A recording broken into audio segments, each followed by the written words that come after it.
Mom, Dad, I'm not throwing shade, but the whole New Year's resolution thing, kinda slipping, no offense. Anyway, my best friend Jenny's dad, crushing it. He uses Blue Apron. He says he ordered 1-pan assemble and bake meals and these things called meal kits. They're all super easy to make. He keeps yelling, protein and fiber, baby. Also, the food, we tried it. So good. So maybe check it out or whatever. Blue Apron. Get $50 off your first 2 orders plus free shipping with code STIR50. Terms and conditions apply. Visit blueapron.com/terms for more.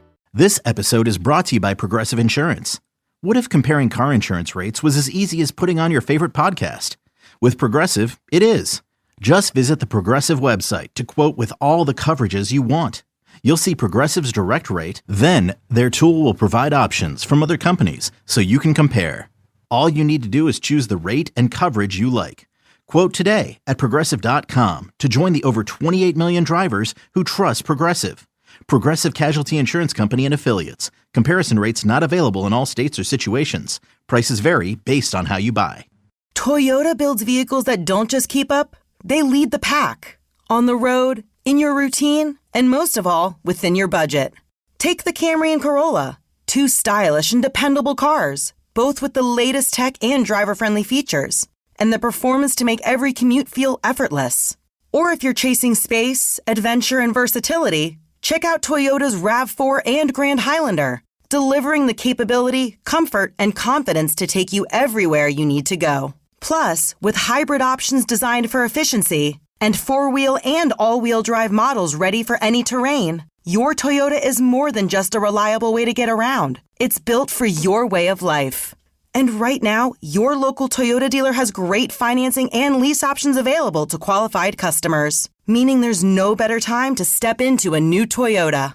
Start your search for great deals today at buyatoyota.com. Toyota, let's go places.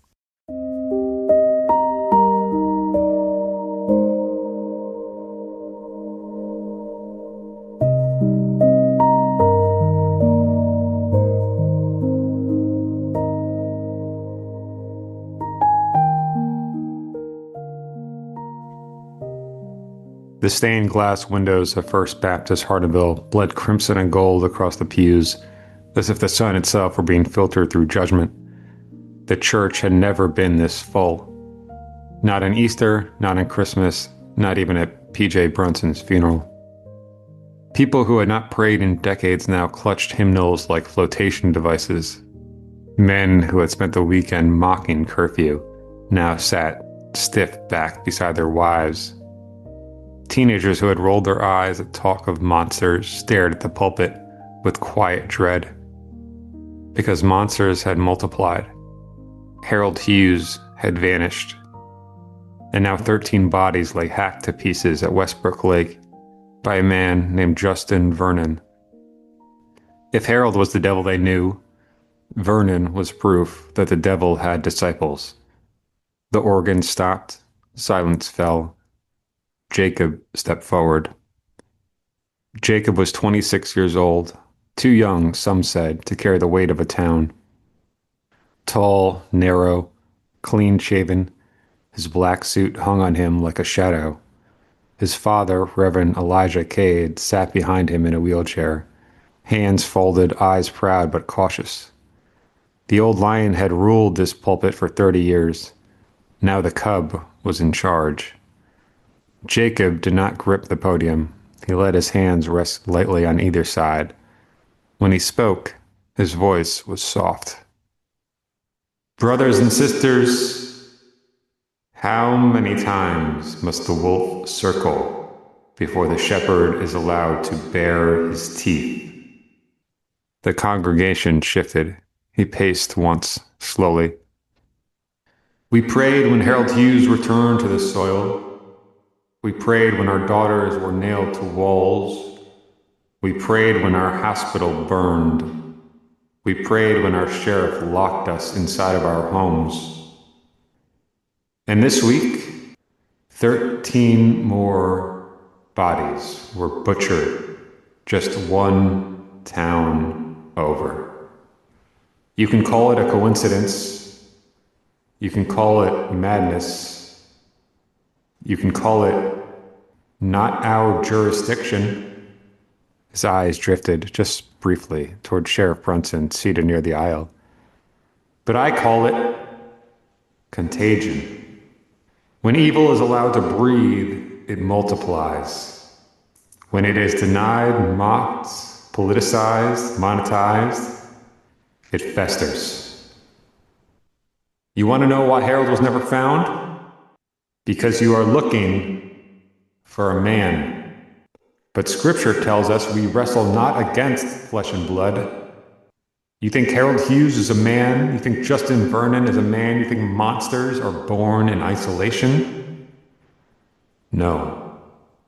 They are invited.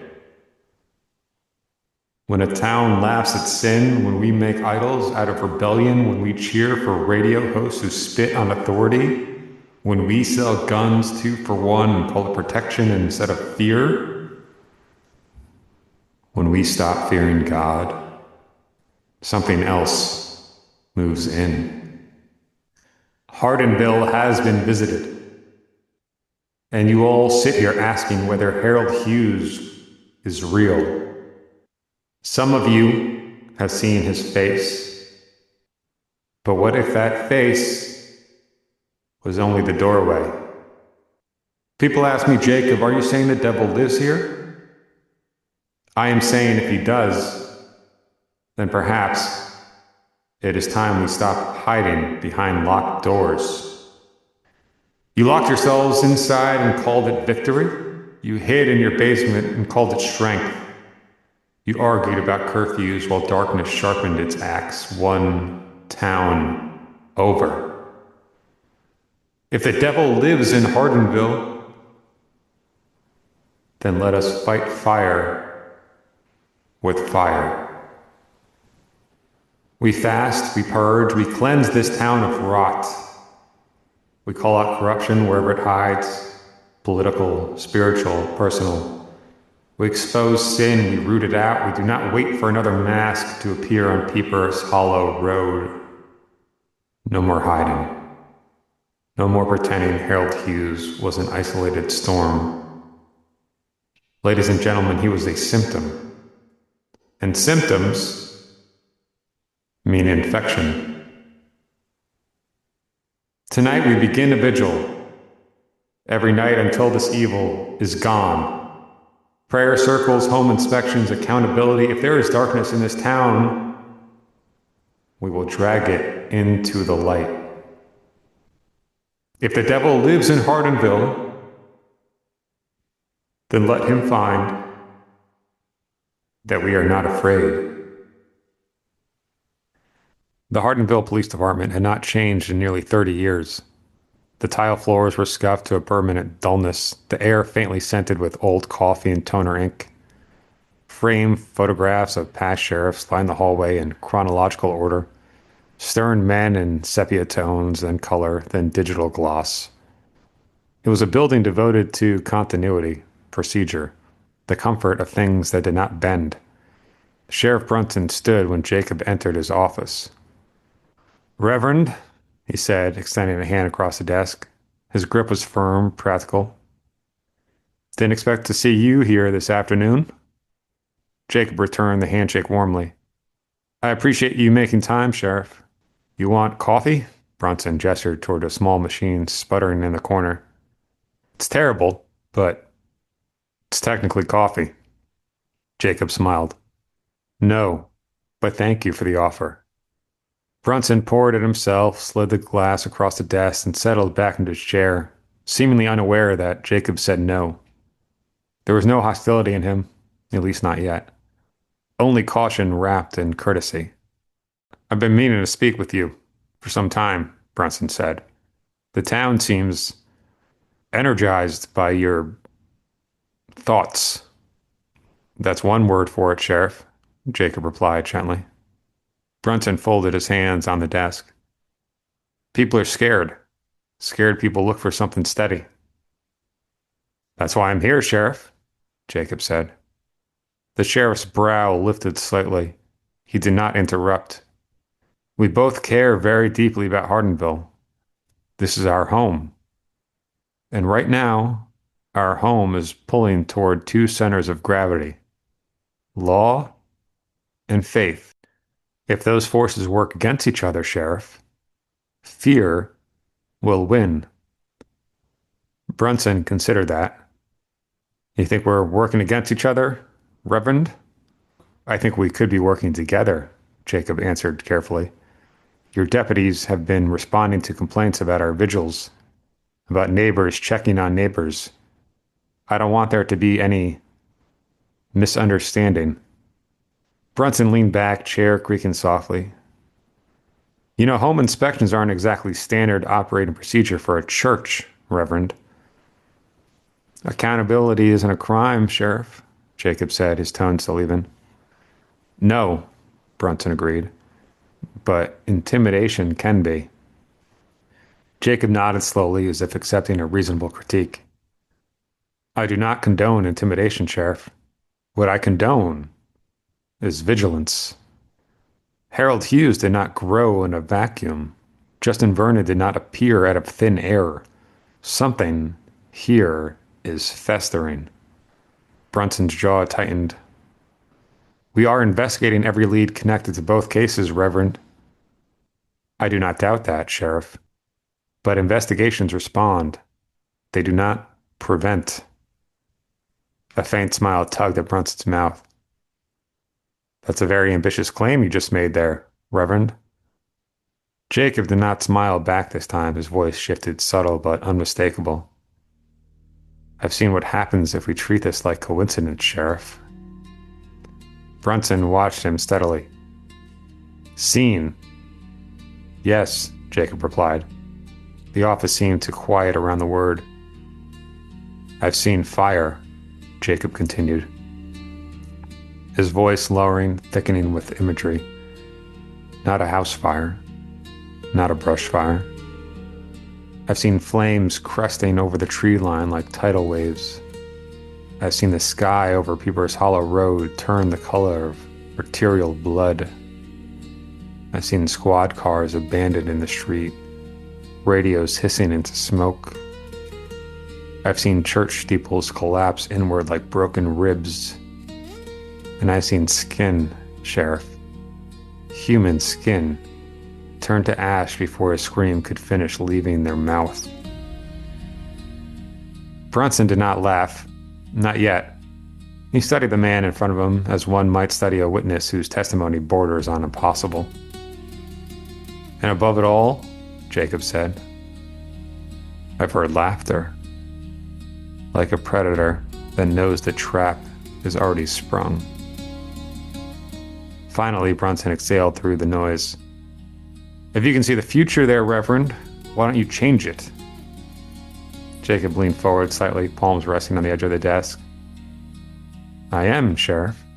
Right now, right here, with you. Brunson's eyes narrowed a fraction. By organizing prayer circles, by refusing to let evil dictate the tempo, Jacob replied. The devil wants surprise. He wants to isolate, to play with his food. He wants us divided. Law on one side, faith on the other. And you think he's literal, Reverend? The devil? Yes, Sheriff. I think he's present. The sheriff sat with that for a moment. The fluorescent lights hummed faintly overhead. I work for the people of Hardenville, Reverend. My job is evidence, motive, opportunity, not prophecy. Jacob's expression remained serene. And I respect that, Sheriff. Truly I do. But evidence often arrives after tragedy. Brunson's composure thinned just slightly, enough for a hint of dry amusement to slip through. You're asking me to deputize your congregation. I'm asking you to hold my hand while we walk toward damnation, to understand that what's coming will not be solved with warrants and procedure. Brunson shook his head once, a breath of restrained disbelief escaping him despite himself. You really do believe this, don't you, Reverend? Yes, Sheriff. I believe. Another silence, longer now. Something less cordial hummed beneath it. Brunson's voice hardened. Not loud, but anchored. I work for the people of Hardenville, not you, Jake. It was the only time he used it. The word. Jacob absorbed the diminutive without flinching. If anything, his smile softened. Then we are both servants of the same town, Sheriff. We simply kneel at different altars. Brunson did not respond. He only watched as Jacob led himself out of the office, the door closing with a quiet, unremarkable click. For several seconds after, the sheriff remained still, staring at the empty doorway. He was not a religious man. He did not believe in prophecy or devils or laughter above the tree line. But as he reached for his coffee, he realized his hand was no longer steady. Pancetta, mushroom, tortellini. You can eat smart, still fit in your bikini. I ordered Blue Apron, I've been happy ever since. They sent pre-portioned meals, I don't make no measurements. Saute the pancetta, then I add the mushrooms. Large skillet, cause you can't have too much room.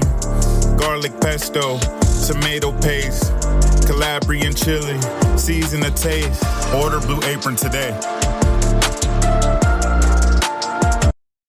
This episode is brought to you by Progressive. Most of you aren't just listening right now. You're driving, cleaning, and even exercising. But what if you could be saving money by switching to Progressive? Drivers who save by switching save nearly $750 on average. And auto customers qualify for an average of 7 discounts. Multitask right now. Quote today at Progressive.com.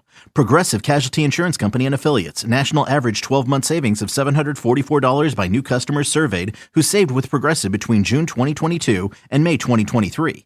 Potential savings will vary. Discounts not available in all states and situations. Testing season is right around the corner, and this is when confidence really matters. When kids take time to review key concepts and strengthen their skills before assessments, it can make all the difference. IXL helps reinforce what they're learning right now, so they walk into every test feeling prepared, capable, and confident. IXL is an award-winning online learning platform that helps kids truly understand what they're learning. Whether they're building math confidence, strengthening reading and writing skills, or reviewing science concepts. Designed for students from pre-K through 12th grade, IXL delivers personalized, interactive practice that adapts to your child's level and pace. It's an easy, effective way to support learning as the school year heads into its final stretch. Studies show kids who use IXL score higher on tests, proven in all 50 states. IXL is used in 96 of the top 100 school districts in the U.S. Make an impact on your child's learning. Get IXL now. And listeners can get an exclusive 20% off IXL membership when they sign up today at IXLlearning.com/audio. Visit IXLlearning.com/audio to get the most effective learning program out there at the best price. I didn't know who else to tell, Keith said. Jacob gestured for him to sit. Keith lowered himself into the chair across from the desk, but leaned forward immediately, elbows on his knees as though bracing for impact. It's my little sister, Reverend. Her name is Grace. Jacob nodded. He knew her. 12 years old, choir voice like glass. Always polite, always composed. She's been acting off, Reverend. She's been talking in her sleep. Stuff she hasn't done since she was real little. It started after Labor Day, after Westbrook Lake, after Justin Vernon. At first, I figured it was this book I found in her room. It's called Sleep Tight, some kind of twisted comic book. I don't really think much of it. But the drawings weren't right. The faces were stretched all wrong, eyes too small and smiles too wide. I thought it was maybe just the book, giving her nightmares, so I threw it out. But the next day it was back on our nightstand. So this time I burned it. I watched it burn, Reverend. Pages curled up black in the sink, and next morning, it's right back where it was, her nightstand. Like I never even touched it. Perhaps she bought another copy, Deputy. That's what I thought, Reverend. Only I've been to every bookstore in Hardenville, even the damn gas stations.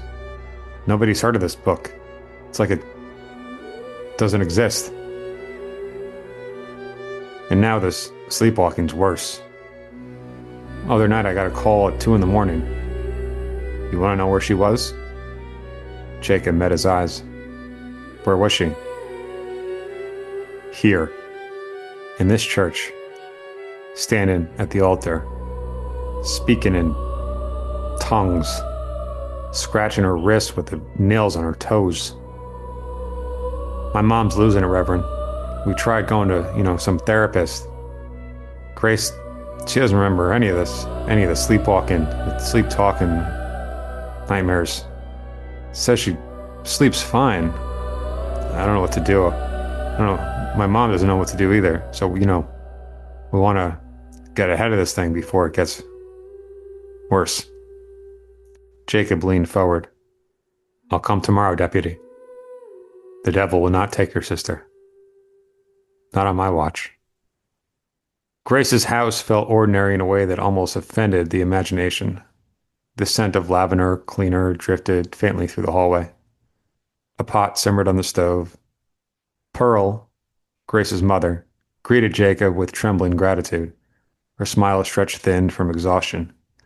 She clutched his hands longer than necessary as though contact alone might stabilize her. Grace came down the stairs moments later, braids bouncing softly against her shoulders. She looked small, gentle. She smiled shyly and thanked Jacob for visiting. There was no darkness in her expression, no shadow behind her eyes. She spoke about her homeschool lessons, about missing choir, about how her mother made the best blueberry pancakes in town. They played a board game at the dining room table. Grace beat him easily and giggled when he feigned frustration. She asked him whether angels could read books and whether heaven had seasons. Her questions were thoughtful, curious, innocent. If Jacob had not known why he was there, he might have believed Keith had been mistaken. As the evening settled in, Grace grew sleepy. Pearl kissed her forehead and led her upstairs. Jacob remained in the living room with Keith, who sat rigid on the couch, eyes fixed on the ceiling as though he could already see through it. I just want you here when she falls asleep, Keith said. The house settled into nighttime silence, pipes hum faintly in the walls. The refrigerator clicked, a clock ticked somewhere down the hall.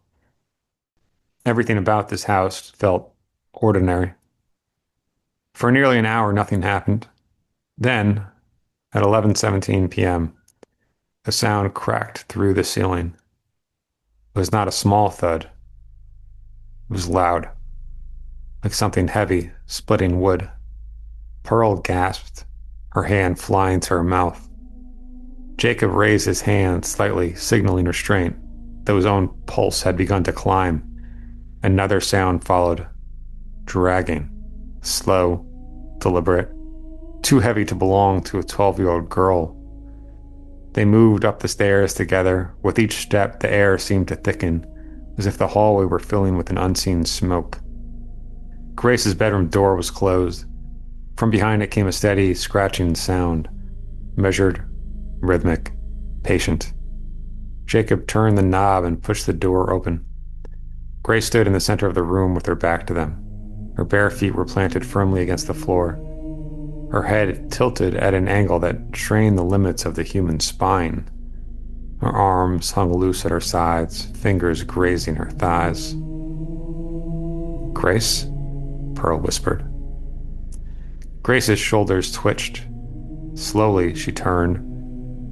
Her eyes were open, but they did not settle on anything. They drifted, unfocused, as if tracking movement in a space only she could see. Her lips parted and a murmur began to spill out. The sound layered over itself, 2 and 3 tones braided into one small throat. It was not a language Jacob recognized. It did not feel improvised. It felt old. The temperature in the room dropped with a sudden cruelty. Jacob stepped forward slightly. "Grace?" he said, calm but firm. "Wake up." Her head snapped toward him with unnatural speed. The murmur ceased. For one suspended second, silence pressed against their eardrums. Then she spoke. The voice that came from her was not her own. It was deeper, resonant, weighted. Pearl collapsed against the doorframe. Keith staggered backward onto the hallway floor. You said fight fire with fire, Reverend. Grace's body began to tremble. We heard you. Her fingers bent backwards at the knuckles until the skin whitened. The bed behind her shuddered and lifted 2 inches off the floor before crashing back down with a splintering crack. In the name of Jesus Christ, release this child. Grace's spine arched in a bow so severe it almost snapped. Her heels dug into the carpet, toes scraping backward, carving thin grooves into the fabric. Her eyes rolled upward, black. The bedroom light flickered violently, the window shattered inward without wind. Glass sprayed across the room, glittering across the floorboards. Grace began to laugh. It was a sound too large for her lungs. The crucifix above her bed split clean down the middle and fell to the floor. Jacob did not move. Fear was there, yes, but beneath it was something more terrible. Confirmation. This was not suggestion, not trauma, not adolescent rebellion dressed in theology. This was awareness. Grace's head lowered slowly, though her eyes remained void, her gaze fixed directly onto Jacob. General. You build armies. Jacob felt for the first time since his rise in Hardenville, the weight of his own sermons pressing back against him. Fire with fire, contagion, vigilance. He had spoken of war, something had answered.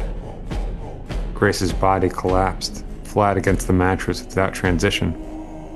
The room went still. The air shifted back to ordinary. Her eyes fluttered open, brown again, confused. Mom? Pearl rushed forward, sobbing and clutching her daughter's face.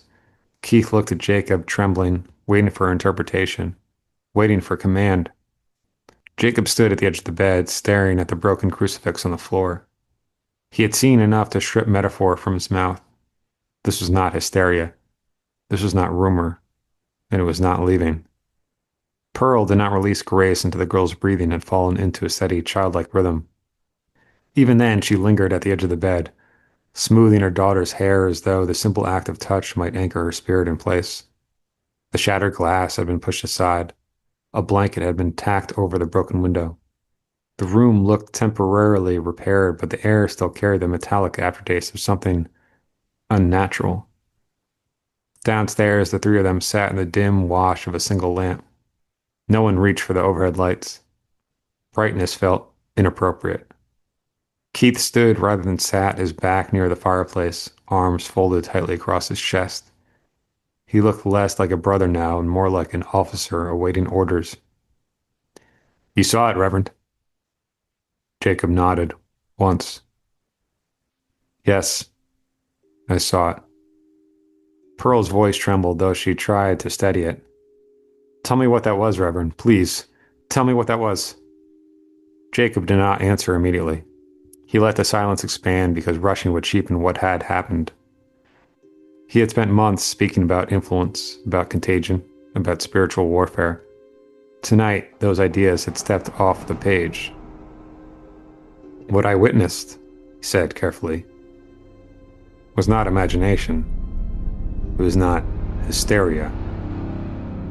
It was not a child seeking attention. Keith's jaw flexed. Then what was it, Reverend?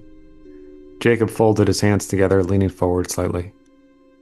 Grace is open, sensitive in a way that most people are not. There are souls that move through life sealed tight, impermeable. And then there are souls that resonate. They attract. Pearl recoiled at that word. Attract? What does that mean, Reverend? Not by choice, Jacob clarified gently. By nature. Her soul. Keith began pacing, slow and controlled. You're telling me my 12-year-old sister is some kind of magnet for demons? That doesn't make any sense, Reverend. I am telling you that what happened tonight was not random. She was chosen. The house creaked softly around them. Somewhere upstairs, a board shifted beneath Graith's small weight. Pearl lowered herself into a chair, hands trembling in her lap. "Can it be stopped, Reverend? How do we stop it?" Jacob's eyes darkened, not with doubt, but with calculation. Yes, it can be stopped. But not here. Not in Hardenville. Keith stopped pacing. "Okay, what does that mean? Where do we go?" "It means," Jacob said, "that this house is not equipped for what is unfolding, nor is a conventional therapist. What you are facing requires structure, containment, expertise, strength." Keith's voice sharpened. "Expertise in what?" "In cases where psychology and theology intersect," Jacob replied. "Where influence must be studied before it can be severed." Pearl shook her head slowly. "You're talking about taking her somewhere. Where? Where do we take her?" Jacob looked at them for a long moment. He seemed to weigh the name before allowing it to exist in the room. "There is a facility. It is not widely understood. It is not publicly discussed unless absolutely necessary. It was built for individuals who do not fit cleanly into diagnosis. Individuals whose afflictions cannot be reduced to charts and prescriptions." Keith's breathing had slowed, but his eyes had sharpened. He knew the town's institutions. He knew its history. "What facility? Please, Reverend, tell us. Where can we take her to make her better?" Jacob's eyes did not wander. His gaze did not waver as he told them. The Longfellow Institute.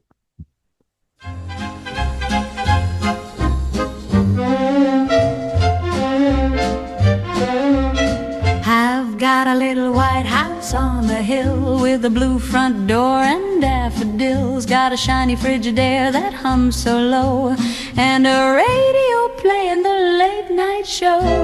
My curtains sway in a summer breeze, scent of apple pie and peonies. When my baby comes home at 5:30, oh, that's when I feel alive. Life is peachy keen, it's a lovely scene. Sugar in my tea and a magazine. Kiss him at the doorway, spin around. Best little heaven that I ever found. I press his shirts till they're crisp and white. Line up the collars just right. Set the table with the silverware. 3 forks, 2 knives, I like it square. I polish the mirrors till they gleam bright, so I can see me day and night. Practice my smile, hold it still. Ladies must be cheerful, ladies will. Life is peachy keen, it's a tidy dream. Everything exactly as it ought to seem. If I keep it perfect, he won't frown. Nothing bad can happen in this town.